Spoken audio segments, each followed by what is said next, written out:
On étudie maintenant la transposition. E et F sont deux cas espaces vectoriels. F un endomorphisme de E vers F. On définit l'application TF, donc qui s'appelle la transposée de F, par... Alors TF c'est une application de F étoile vers E étoile, qui a U appartenant à F étoile. U c'est donc une application linéaire, une forme linéaire de F vers K, donc qui lui associe U rond F. C'est tout à fait légitime comme écriture parce que F c'est une application de E vers F, donc on part de E, on arrive dans F, et puis là on est pris en charge par U qui vous envoie dans K. Donc ici, U rond F, c'est évidemment comme c'est la composée de deux applications linéaires, c'est linéaire, et ça va de E et ça arrive dans K. Donc U rond F appartient à E étoile, et donc j'ai bien une application de F étoile vers E étoile. Et cette application, elle est linéaire, c'est-à-dire que TF appartient à elle de F étoile, E étoile. Démonstration, il suffit de prendre UV appartenant à F étoile, lambda appartenant à K, donc je forme W égale lambda U plus V, et j'étudie TF de lambda U plus V, c'est-à-dire TF de W, qui est donc égal à W rond F, c'est-à-dire à lambda U plus V rond F, ce qui fait lambda U rond F plus V rond F, ce qui fait lambda TF de U plus TF de V, et donc ça prouve bien que TF est linéaire. Si F et G sont deux applications linéaires de E vers F, et que lambda appartient à R, alors T de lambda F plus G est égal à lambda TF plus TG. Donc ça signifie que l'application qui a F appartenant à L de F associe TF appartenant à L de F étoile E étoile est linéaire, puisque quand on remplace lambda F, quand on remplace F par lambda F plus G, d'accord, TF est remplacé par lambda TF plus TG. Démonstration, je prends U appartenant à F étoile, et je m'intéresse à T de lambda F plus G en U, ce qui fait U rond lambda F plus G. Donc lambda U rond F plus U rond G, ce qui fait lambda TF de U plus TG de U, donc ça fait bien ça. Si FG appartiennent à L de F pour F, et pour G à L de FG, donc j'ai une application linéaire de E vers F et une de F vers G, alors, tous trois cas espace vectoriel, bien sûr, T de G rond F appartient à ça, et TG rond F est égal à TF rond TG. Alors, démonstration, on remarque d'abord que ça, c'est des écritures qui ont un sens, parce que TG, ça va de G étoile vers F étoile, et puis TF de F étoile vers E étoile, donc la composée des deux va bien de G étoile vers E étoile, ça appartient bien à elle, puisque les deux sont linéaires. G rond F, lui, il appartient à L de G, donc sa transposée est aussi dans L de G étoile, E étoile, comme ici. Alors maintenant, il faut vérifier que... ça y est, j'ai démontré ça, déjà. Donc il faut vérifier ça maintenant. Donc je prends U appartenant à G étoile, puisque TG rond F, ça appartient à L de G étoile, E étoile, donc je prends U appartient à G étoile, et je m'intéresse à ça. Donc ça fait U rond G rond F, donc U rond G rond F, c'est-à-dire W rond F, où W est égal à U rond G, c'est-à-dire à TG de U, qui appartient à F étoile. T G rond F de U a donc est égal à TF, c'est TF de W, c'est-à-dire TF de TG de U. Donc ça prouve bien que TG rond F est égal à TF rond TG. Alors le cas intéressant, évidemment, le plus intéressant, c'est quand E est égal à F, donc F appartient à L de E, forcément, et donc TF appartient à L de E étoile. F appartient à GL de E implique que TF appartient à GL de E étoile, et sa réciproque, c'est ça. Démonstration, U appartient à E étoile. Bon, alors oui, je rajouterai T identité de E est égal à identité de E étoile. On va commencer par ça. U appartenant à E étoile, U rond IDE est égal à U, ce qui fait ID étoile en U. Donc j'ai bien ça. Maintenant, si je prends F appartenant à L de E, c'est-à-dire ça, à ce moment-là, je vais avoir TG, TF qui appartient à L de E étoile, donc c'est bien à L de E étoile. Si F appartient à GL de E, ça veut dire que F est inversible, j'ai ça, donc je passe au transposé, j'ai ça, d'accord. Et ça me fait T de F-1 rond TF est égal à ID de E étoile. De même, TF, en inversant les deux, hein, TF rond TF-1 va être égal à ID de E étoile. J'en déduis donc que TF appartient à GL de E étoile et que la réciproque de TF, c'est la transposée de F.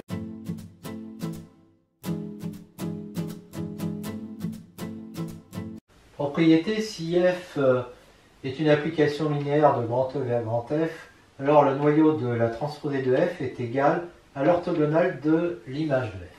Démonstration, je prends U appartenant au noyau de TF, hein, ce qui signifie que U rond F est égal à 0, donc U en F de X est égal à 0, quel que soit X appartenant à E.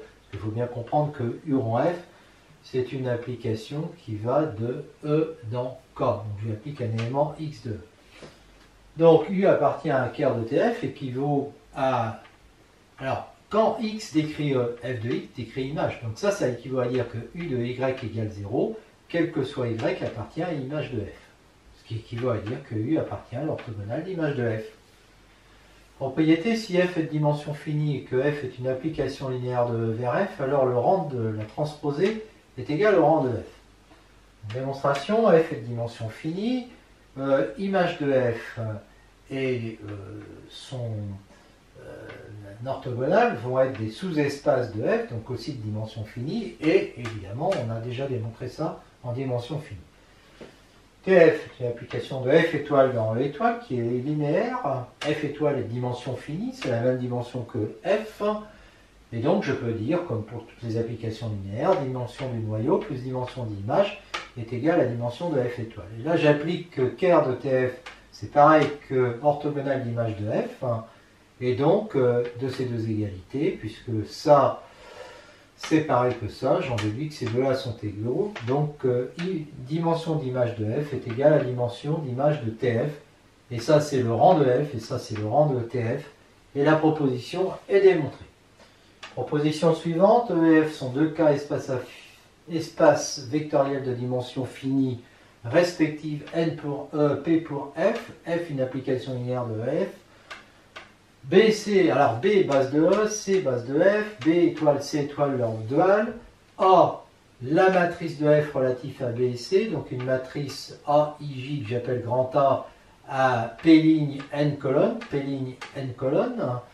Alors la matrice M' de TF relative aux bases C étoile, B étoile va être une matrice égale à la transposée de A, c'est-à-dire qu'on échange les lignes et les colonnes, et donc c'est la matrice AJI, I étant entre 1 et P, J entre 1 et N, autrement dit une matrice NP. Démonstration, donc je prends cette base pour B, C, B étoile c'est la base des EI composée des EI étoiles, des formes EI étoiles, C étoile des UI étoiles, et je m'intéresse, alors je prends un F de J, pour J compris entre 1 et N, puisque E est de dimension N, F de J, c'est somme de I égale 1 à P des AIJ8 à cause de cette matrice.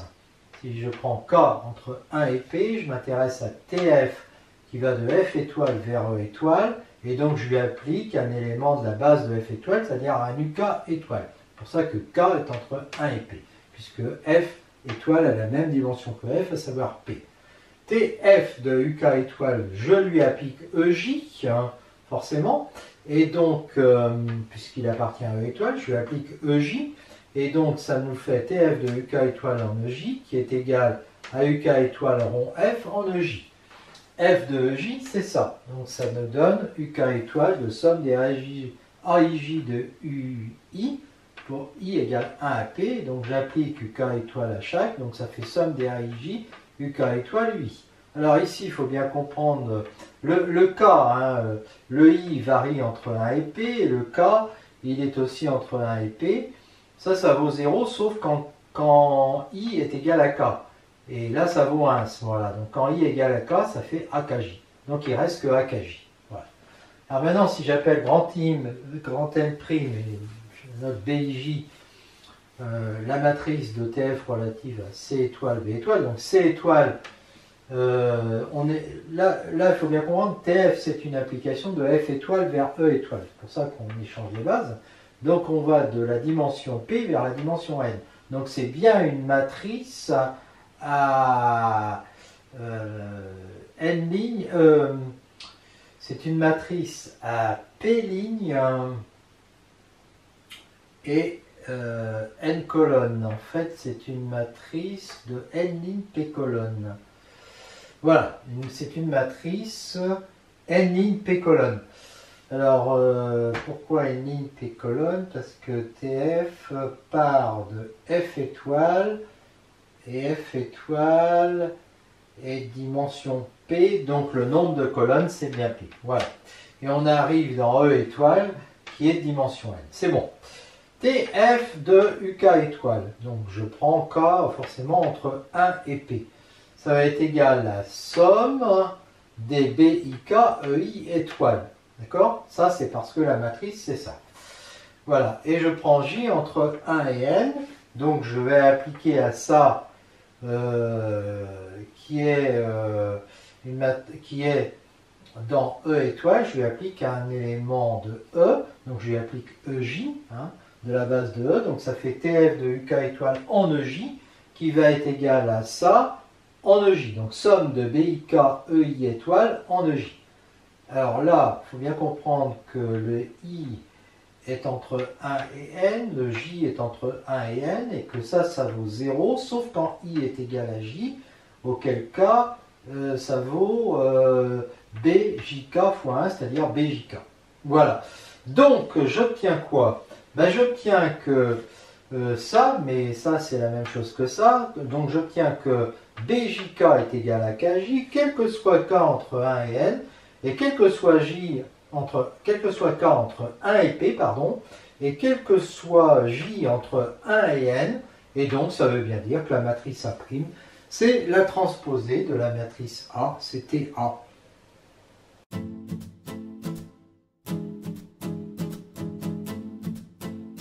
Une petite parenthèse sur la transposition des matrices. Donc la définition de la transposée d'une matrice à N ligne P colonne, hein, c'est ça. Hein. TA va être égal à AJI, J compris entre 1 et P, I entre 1 et N, c'est-à-dire une matrice Pn. Ça revient à dire que la colonne numéro K devient la ligne numéro K dans l'autre.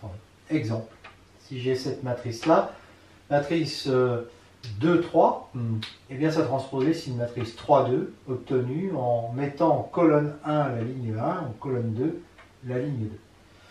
Alors, si je prends une matrice Pn, donc je prends à ce moment-là un espace vectoriel de dimension n, je l'appelle E, par exemple R puissance n, et un espace vectoriel F de dimension P, par exemple R puissance P, éventuellement avec leur base canonique, hein, mais je peux prendre une base quelconque. Et F, je sais qu'il existe une unique application linéaire de E vers F de matrice A relativement à ces bases BE, BF de E et F. Je fais la même chose pour une matrice B, et je lui associe donc une application linéaire G, et je prends lambda appartenant à K. Et bien dans ce cas-là, j'ai déjà vu que transposé de lambda F plus G est égal à lambda transposé de F plus transposé de G. Donc du point de vue matriciel, j'obtiens ça. D'accord ? Et ça, c'est un résultat qui est très facile à retrouver directement quand on travaille sur la définition de la transposée, sans passer par des applications linéaires. Si B est une matrice MP, donc M' P colonne. Donc là, je vais utiliser un espace vectoriel G de dimension M avec une base BG. J'ai une application linéaire de F vers G, de matrice B.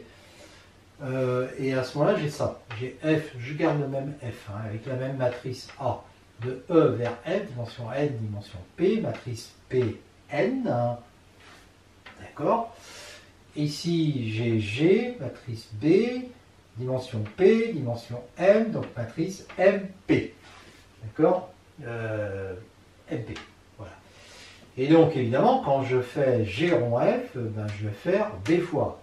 La matrice de G rond F, c'est B fois. Alors, B fois A, ben là, j'avais une matrice MP. Là, j'avais une matrice Pn. J'obtiens une matrice Mn, bien sûr. Et c'est normal puisque G de dimension M et E de dimension M. T de G rond F égale TF rond TG de matrice TA, qui est une matrice MP, fois TB, qui est une matrice Pn, et ça me fait bien une matrice Nm. D'accord? Et j'ai donc bien ce résultat, ce qui se démontre aussi facilement, directement, avec les matrices. Je ne le fais pas, mais on l'a fait dans un chapitre d'algèbre linéaire sur les matrices. Maintenant, si A est inversible, c'est-à-dire est une matrice carrée inversible d'ordre n, E, donc je prends un espace vectoriel de dimension n avec une base, et F, il existe un unique endomorphisme F de matrice A relatif à cette base. A est inversible implique TA inversible et ça, on l'a déjà vu. Traduction matricielle, puisque A est inversible, F appartient à GL de... Oui, on va démontrer ça. Alors pourquoi est-ce qu'on a ce résultat? Eh bien, tout simplement parce que si A est inversible, alors F appartient à GL de E, et du coup TF appartient à GL de E, donc sa matrice TA va donc appartenir à GLN, autrement dit, elle va être inversible. Et on sait que l'inverse de TF, c'est la transposée de F-1. Donc du point de vue matriciel, ici, TA-1, puisqu'on avait dit que TA est inversible, donc l'inverse de TA va être la transposée de l'inverse de A, puisque A était inversible. Alors ça, on le retrouve facilement en remarquant que si on a démontré ça, bien A fois A puissance moins 1, l'inverse, égal à moins 1 fois A est égal à IN, ça implique, je passe au transposé, et donc TA moins 1 fois TA est égal à TA fois TA moins 1 égale T de IN, c'est-à-dire IN, d'accord? Et ça me dit exactement que TA est inversible, et que sa matrice inverse, c'est la transposée de A moins 1, et donc je retrouve le résultat. On va donner des résultats qui sont presque immédiats. Si A est une matrice d'ordre NP, alors transposée de A est égal à A.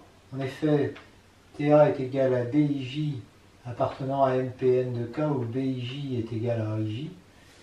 Et transposée de A, ça va être une matrice CIJ, où CIJ est égal à BJ. Donc pour I entre 1 et N et J entre 1 et P, CIJ égale BJ égale AIJ, donc T transposé de TA est égal à A. Voilà. L'application psi qui a une matrice A d'ordre NP associée à transposée est un isomorphisme d'espace vectoriel.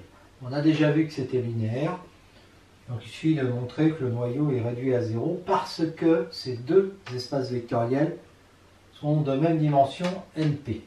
Donc on prend une matrice AIJ, elle appartient à car psi si et seulement si la transposée est la matrice nulle d'ordre Pn. Mais dans ce cas-là, je transpose à nouveau, et là, cette matrice, il n'y a que des zéros sur les lignes et les colonnes. Tous les coefficients sont nuls. Donc la transposée aussi. La transposée, ça va être le 0 de Pn. Et T et TA, ça fait A. J'ai transposé des deux côtés, donc A est égal à 0 de NP. La transposée d'un 0 de Pn, c'est un 0 de NP, donc c'est bon. Et donc, R psi est égal à 0 de NP, ça prouve bien que c'est un isomorphisme. Conséquence, si E et F sont deux cas espaces vectoriels de dimension NP, l'application phi qui a F une application linéaire de E vers F, associe la transposée F, donc qui est une application linéaire de F étoile vers E étoile, c'est un isomorphisme d'espace vectoriel. Démonstration, on prend des bases BE, BF de EF, les bases duales BE étoile, BF étoile de E étoile, F étoile. Alors, on a ce schéma-là, à cette application linéaire de E vers F, on associe sa matrice relativement aux bases de E et de F, comme E est de dimension N et F de dimension P, on obtient une matrice Pn.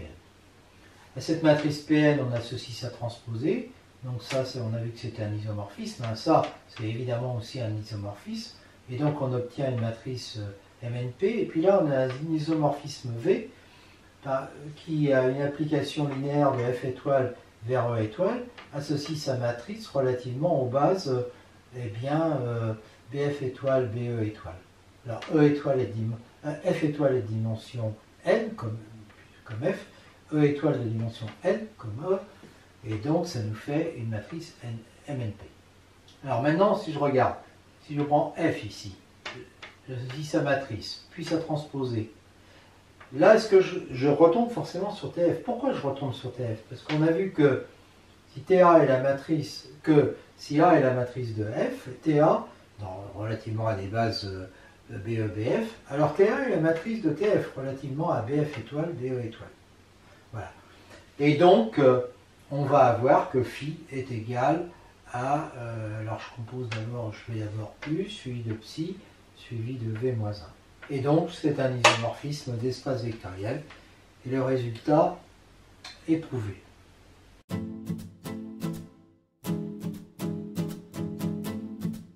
Alors, nous regardons maintenant l'interprétation analytique de tout ce qu'on a vu.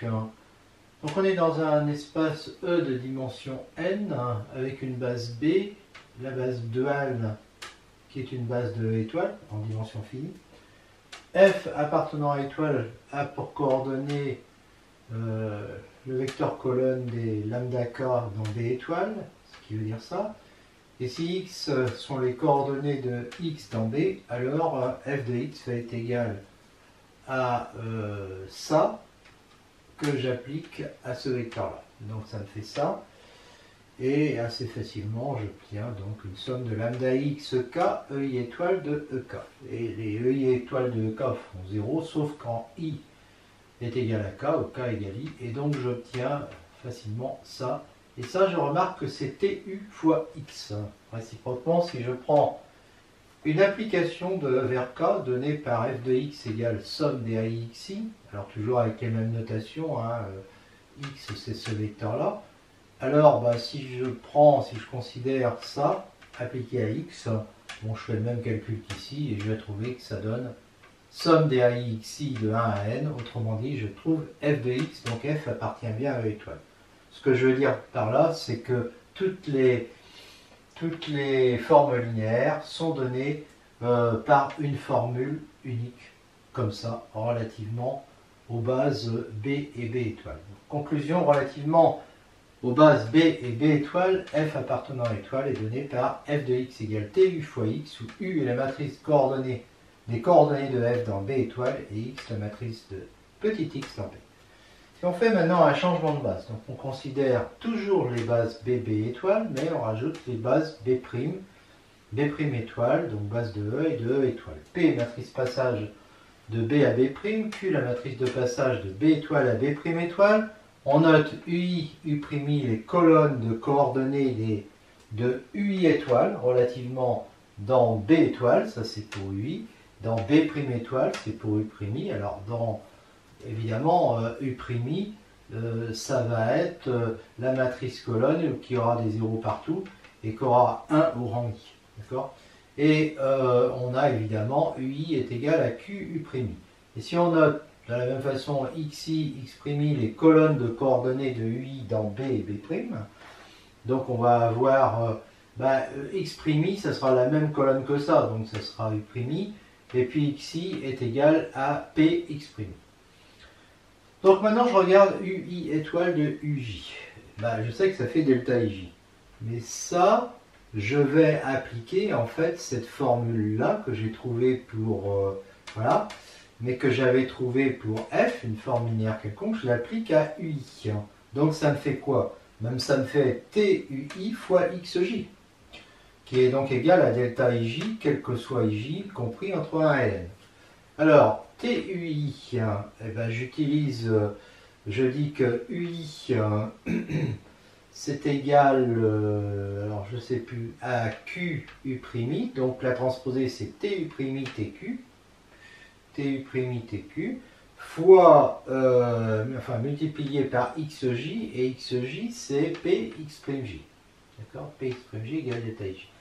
Alors, ça, c'est une matrice NN fois une N, c'est une matrice NN que j'appelle A, AIJ. Et on a quoi? Quand je multiplie ça par X'J, c'est que des zéros sauf 1 au rang J. Donc, ça va me faire la colonne J, en fait, de la matrice A. Et après, quand je fais TU'I, donc ça c'est une matrice ligne avec que des zéros, sauf I, sauf 1 au rang I. Donc quand je le multiplie quand je fais ça multiplié, enfin quand je fais TU'I fois ça, ça va me faire exactement MIJ. Je vous laisse regarder, mais c'est évident. Et donc ça fait que MIJ est toujours égal à delta IJ. Alors ça, c'est la matrice identité, bien sûr. Donc TQ fois P est égal à IN. Donc P-1 est égal à TQ et Q est égal à la transposée de P-1, ou on pourrait dire aussi l'inverse de TP. Pareil. Conclusion, si la matrice de passage de B à B' est P, la matrice de passage de B étoile à B' étoile est TP-1. Si F maintenant est un endomorphisme de E, de matrice N dans B, donc de matrice M' égale P-1 fois M fois P dans B', on garde la matrice de passage P de B à B', la matrice de TF, la matrice de TF, c'est TM dans B étoile bien sûr, et c'est TM' dans B' étoile. Et ce TM', ça devient quoi? Ça devient TP fois TM fois TP-1. Et là, je remarque que c'est au passage la matrice Q, de passage de B étoile à B' étoile. Voilà, dans B' étoile. Et puis une dernière remarque, si lambda est une valeur propre de M, le déterminant de M moins lambda identité est égal à 0, donc celui de la transposée aussi. Et donc j'obtiens que lambda est une valeur propre de Tm, parce que T identité est égal à l'identité. Voilà. En fait, là, c'est pas tout à fait... Voilà, je l'ai appelé IN. Bon, mais donc, elles ont même valeur propre, M et Tm, mais pas les mêmes vecteurs propres. C'est-à-dire que si X est un vecteur propre de M, par exemple, il n'est pas forcément vecteur propre de Tm. Exemple, je prends cette matrice-là, sa transposée, ils ont uniquement les valeurs propres 1, parce que déterminant de M moins lambda identité, ça fait, pour les deux, c'est évident à voir, c'est 1 moins lambda au carré. Si je prends X égale 1, 0, pour la première, l'image de 1, 0, c'est 1, 0, hein, donc c'est bien un vecteur propre associé à la valeur propre 1. Mais par contre, l'image de 1, 0 ici, c'est 1, 1, donc c'est pas lui-même. Donc il n'est pas vecteur propre pour cette matrice Tm, il n'est pas vecteur propre associé. D'ailleurs, il n'est pas vecteur propre du tout, puisque les seules valeurs propres de celle-là, c'est 1. On termine ce chapitre en faisant le lien entre les hyperplans et les formes linéaires. E est un K-espace vectoriel. On rappelle qu'un hyperplan, c'est un sous-espace vectoriel de E pour lequel il existe une droite vectorielle supplémentaire de H. Voilà. On a étudié déjà les hyperplans dans un chapitre consacré aux espaces vectoriels, mais là je rappelle quelques propriétés. Si D est une droite vectorielle de E, il existe un supplémentaire de D dans E, comme on sait, même en dimension infinie, axiome de Zorn, même de Zorn. Et donc tout supplémentaire de D dans E est évidemment un hyperplan par définition d'hyperplan. Si E est de dimension n supérieure ou égale à 1 et que H est un sous-espace vectoriel de E, c'est un hyperplan si et seulement si sa dimension est n-1. Dans ce sens-là, c'est évident, si H est un hyperplan, on a cette somme directe, et comme E est de dimension n, D est de dimension 1, par soustraction, dimension de H est égale à n-1. C'est tout aussi évident dans l'autre sens, si H est de dimension n-1, il n'est pas égal à E déjà, il admet un supplémentaire G, et on a ça, et après on regarde les dimensions, ça c'est de dimension n-1, ça c'est de dimension n, donc par soustraction dimension de G est égale à 1, donc G est une droite, et comme E est égal à H plus D, E égale H plus G, que G est une droite, H est un hyperplan. Propriété, si H est un hyperplan de E, alors il existe X appartenant à E mais n'appartenant pas à H, donc pas nul. Et pour tout X appartenant à E privé de H, et bien tout X appartenant à E privé de H engendre une droite supplémentaire de H. C'est-à-dire, vérifions ça. Démonstration, si H est un hyperplan, il existe une droite engendrée par A, telle qu'on met ça. Et si donc j'ai cet X qui appartient à E et qui n'appartient pas à H, il peut s'écrire comme ça, suivant cette décomposition. Lambda 0 appartenant à K, H0 appartient à H. Et lambda 0 est différent de 0, parce que sinon on aurait X égale H0 et qui appartiendrait à H. Donc je vais avoir A qui est égal à X moins H0 divisé par lambda 0. tout y de E s'écrit suivant cette décomposition KH plus H, avec H qui appartient à H, K qui appartient à K. Et ça nous fait Y égale, donc je remplace A par ça fait K sur lambda 0 X plus H, non, moins K sur lambda 0 H0, moins K H0 sur lambda 0 et plus H. Et là, c'est un vecteur de H. Là. Et donc là, j'ai une décomposition suivant X plus H. D'accord? Donc, ça veut dire, et ça c'est vrai pour tout Y appartenant à E. Donc, ça veut dire que X plus H est égal à E. Voilà. Donc, maintenant, je n'ai plus qu'à vérifier que l'intersection est réduite à 0. Je prends Y appartenant à cette intersection. Donc, Y est un KX. Et il appartient à H. K appartenant à K. Y, K est, si Y est différent de 0, si Y est différent de 0, si Y est différent de 0, K va être différent de 0. Hein, d'accord? Et X va être égal à Y sur K. Y sur K, ça appartient à H. D'accord? Mais X n'appartient pas à H. Hein, d'accord? X, je l'avais pris, il n'appartenait pas à H. Donc en fait, on a faux, donc ce qui est faux. Donc ça veut dire que Y est égal à 0. Donc Y est égal à 0.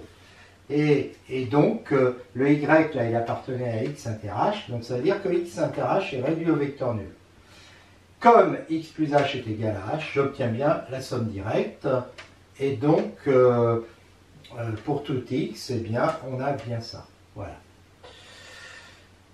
Propriété, si H est un sous-espace vectoriel de E, c'est un hyperplan si et seulement si il est maximal, c'est-à-dire que si il est différent de E et que H et E sont les seuls sous-espaces vectoriels de E contenant H. Alors, il faut démontrer donc d'abord ça, hein, il faut démontrer l'équivalence. Donc, supposons que H soit un hyperplan et donc considérant F un sous-espace vectoriel tel que H est inclus dans F et que F soit différent de E. Donc il s'agit de montrer que F est égal à H. Donc comme F est différent de E, il existe A appartenant à F moins H. Donc comme cet A n'appartient pas à H et que H est un hyperplan, H plus A est égal à E. Soit X appartenant à F.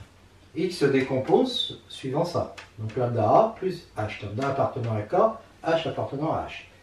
Lambda est différent de 0, sinon ça fera X égale H.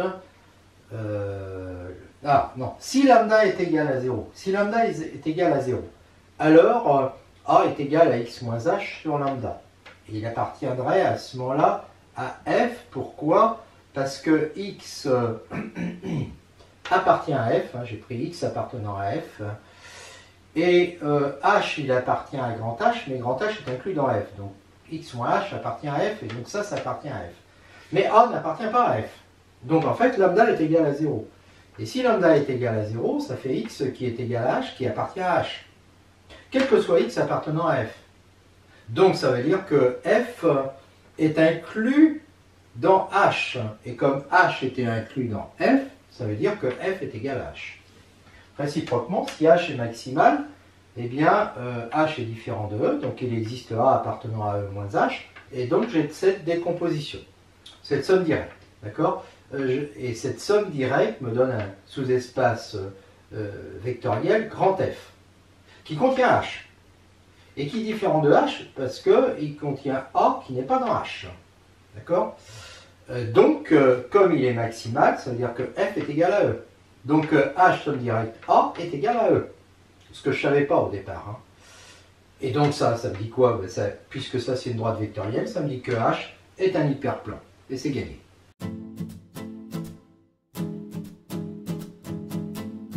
Un cas espace vectoriel, F une forme linéaire non nulle, alors qu'RF est un noyau de F est un hyperplan.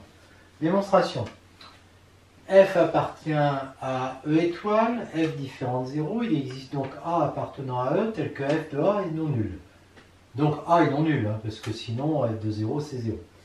Soit H égale KRF, sous-espace vectoriel de E. Donc on pose H égale KF. Soit U égale A sur F de A, puisque F de A est différent de 0. Donc il appartient à la droite engendrée par A, et F de U, évidemment, est égal à 1 sur F de A grâce à la linéarité, et donc ça fait 1. Soit X appartenant à E. Si F de X est égal à 0, alors c'est que X appartient à KF. Si F de X est différent de 0, alors on pose Y égale X moins F de X fois le vecteur U qui est ici. Et alors on a F de Y qui est égal à F de X moins F de X, F de U, mais F de U c'est 1, donc ça fait 0. Donc Y appartient à KF. Y appartient à KF, et en faisant passer ça de l'autre côté, j'obtiens que X est égal à Y plus F de X, U. Donc, KRF plus U, KRF plus la droite engendrée par U, est égal à E, puisque j'ai pris X, un vecteur quelconque de E. D'accord? Il y avait deux cas, hein. Soit X appartenant à KRF, appartient à KRF, et donc à ce moment-là, X appartient bien à KRF plus U, soit F de X était différent de 0, à ce moment-là, il n'appartient pas à KRF, mais il appartient à ça. Donc dans les deux cas, j'ai bien ça. Alors maintenant, il faut regarder comment est l'intersection entre le noyau de F et la droite engendrée par U. X appartient à KRF inter la droite engendrée par U. Ben, ça implique que F de X est égal à 0 et que X est égal à lambda U. Donc que F de lambda U est égal à 0, donc que lambda est égal à 0 puisque F de U est égal à 1. Donc, et ça implique que X est égal à 0. Pourquoi? Parce que si lambda vaut 0, X est égal à 0 fois U, donc X égale 0. La conclusion, c'est que noyau de F intersection la droite engendrée par U est égal au vecteur, au singleton contenant le vecteur 0. Et donc, on a bien ici une somme directe, KRF, somme directe avec U est égale à E, et donc KRF est un hyperplan. Soit H un hyperplan de E, alors il existe une forme linéaire telle que H soit le noyau de cette forme. Eh bien, il existe, puisque c'est un hyperplan, il existe A différent de 0 A appartenant à E, tel que H, somme directe avec la droite engendrée par A, est égal à E. Soit F, la forme linéaire, définie par F de A égale 1. On dit sur cette droite, l'image de lambda A, ça va être lambda. Et puis F de X égale 0 si X appartient à H. On a déjà vu que ça définissait bien une unique forme linéaire. Donc si X est égal à lambda A plus H, suivant ça, enfin plus exactement H plus lambda A suivant ça, avec lambda appartenant à K, pas forcément R, hein, c'est K, et puis H appartenant à grand H, eh bien j'ai F de X qui est égal à lambda F de A plus F de H. D'accord? Et comme F de H est égal à 0, puisque H est égal à KRF, et que F de A est égal à 1, alors F de A est égal à 1, et ça fait donc lambda. Donc F de X est égal à 0, ça équivaut à dire que lambda est égal à 0, et donc que X est égal à H, c'est-à-dire que X appartient à H. Donc H est égal au noyau de F. Voilà. Et c'est ce que je voulais démontrer, H égale KF. Si F et G appartiennent à E étoile, deux formes linéaires, non nulles, de même noyau, car F égale KG, alors elles sont proportionnelles. C'est-à-dire que G est égal à lambda F, lambda appartenant à K étoile. Bon, la réciproque est évidente. Hein. Il est évident que si G est égal à lambda F, que F n'est pas nul, G n'est pas nul, donc, et que lambda n'est pas nul, le noyau ici est le même, puisque G de X, dire que G de X est égal à 0, comme lambda est non nul, ça équivaut à dire que F de X est égal à 0. Donc, on va le démontrer dans ce sens-là. F est différent de 0, H égale KRF est un hyperplan, et il existe A différent de 0 n'appartenant pas à H, tel que l'on est, c'est toujours la même chose, hein, toutes ces démonstrations se ressemblent. La somme directe, H et la droite engendrée par A qui est égale à E. Pour X égale lambda A plus H, donc, ou H plus lambda A suivant cette décomposition. on va avoir f de x qui est égal, c'est toujours la même chose, à lambda f de a plus f de h qui vaut 0, donc lambda f de a. Et puis de la même façon, j'ai le x qui est égal à lambda g de a. Mais f de a est différent de 0, parce que a n'appartient pas au noyau de f. Donc je peux dire que lambda est égal à f de x sur f de a. Et à ce moment-là, g de x va être égal à lambda, c'est-à-dire f de x sur f de a multiplié par g de a. Autrement dit, c'est ça. Là, il faut bien voir que tout ça, c'est des scalaires. Donc j'obtiens que g de x est égal à un scalaire multiplié par f de x. Voilà. Et ce scalaire est non nul puisque a n'appartient pas à ker g. Donc ça, c'est bien différent de 0. Et j'ai g qui est égal à lambda f. C'est exactement ce que je voulais avoir. Soit H un hyperplan d'un espace vectoriel E de dimension infinie ou supérieure ou égale à 2, si F est un sous-espace vectoriel de E, tel que H somme directe F est égal à E, alors F est une droite vectorielle. Bon, autrement dit, un hyperplan ne peut avoir comme supplémentaire qu'une droite vectorielle. Je dis dimension infinie ou supérieure ou égale à 2, parce que si E est réduit au nul ou à une droite, ça n'a aucun intérêt. Démonstration soit A appartenant à F, A différent de 0, donc A n'appartient pas à H. Donc H, somme directe avec A est égal à E, ça on l'a déjà démontré. La droite engendrée par A, puisque A appartient à F, est inclus dans le sous-espace vectoriel F. Supposons qu'elle ne soit pas égale à F. Donc il existe B appartenant à F, mais B n'appartient pas à la droite engendrée par A. Alors, quand on décompose B suivant suivant la somme directe H plus A, on va voir B est égal à H, qui appartient à grand H, plus lambda A, lambda appartenant à K. Mais B appartient à F. Et lambda A, puisque lambda A, ça appartient à la droite engendrée par A, ça appartient aussi à F, puisque cette droite est inclue dans F. Donc leur différence appartient à F. Mais la différence, B moins lambda A, est égale à H, qui appartient à H. Et H, somme directe F, est égale à E. Donc H inter F égale 0. Donc B moins lambda A, qui appartient à F et à H, est nul. Donc B est égal à lambda A. Ce qui voudrait dire que B appartient à la droite engendrée par A, alors qu'il n'appartient pas. Donc ça signifie qu'on avait mal supposé. C'est-à-dire que F est bien égal à la droite engendrée par A, et c'est terminé.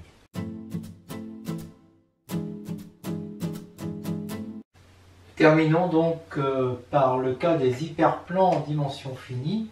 E est un cas espace vectoriel de dimension n supérieure ou égale à 1, et B est une base de E. On a vu que F est une forme linéaire non nulle, si et seulement s'il existe des scalaires A1 jusqu'à n, non tous nuls, tels que si x est égal à la somme des xk, ek de 1 à n, alors f de x est égal à la somme des ak, xk. Ker f, c'est un hyperplan, caractérisé par l'équation cartésienne. Il suffit de dire f de x égale 0. Donc somme de 1 à n de ak, xk est égale à 0. Soit H un hyperplan de E. On sait qu'il est le noyau d'une forme linéaire f, qui s'écrit f de x égale somme de 1 à n d'ak, xk, toujours quand x est égal à somme de xk, ak, avec les ak non tous nuls. S'il existe une autre suite bk non tous nuls, telle que x appartient à h équivaut à somme de bk xk égale 0, alors h est égal à ker g, où g est la forme linéaire définie par ça, justement, et donc on a ker g égale ker f, et alors on sait que g est égal à lambda f. Réciproquement, il est évident qu'à partir de cette équation, si on multiplie tous les ak par lambda, on obtient des bk qui sont non tous nuls, et il est évident que x appartient à h équivaut à somme de 1 à n des lambda ak xk est égal à 0. La conclusion de tout ça, c'est que les hyperplans sont les sous-espaces vectoriels de E, caractérisés par ce qu'on appelle une équation cartésienne, somme de 1 à n des AK xk est égale à 0, où les AK sont non tous nuls. Si somme de 1 à n de AK xk égale 0 est une équation de l'hyperplan H, les autres équations vont être les sommes de 1 à n de lambda AK xk égale 0, où lambda appartient à un carré étoile. Autrement dit, les équations cartésiennes des hyperplans sont définies à un coefficient multiplicatif non nul près. Voilà. Donc quand on connaît une équation, on a toutes les autres en multipliant par lambda.